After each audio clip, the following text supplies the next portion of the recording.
呢個係理解出軌嘅一個角度。邊啲人容易出軌？心理學家研究過，發現有幾個因素同出軌有關。一、性格。第五人格理論 B5 Personality Theory 呢個理論用來分析性格同出軌嘅關係。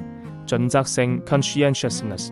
盡責性低嘅人容易出軌，因為負責嘅人會重視社會規範同責任感，唔太會搞亂，會努力維持關係，自制力都強啲。而人性 Agreeableness， 而人性高嘅人包容力強，唔易同人拗亂，好懂得解決問題，所以出軌機會低啲。你嘅另一半係點呢？二、社交圈重疊研究話，如果同伴侶嘅社交圈重疊越多，出軌機會越低，因為喺現代一對一關係中，出軌係違規行為。社交圈重疊多，出軌嘅代價，例如俾朋友知，名聲差就高，自然少咗意欲。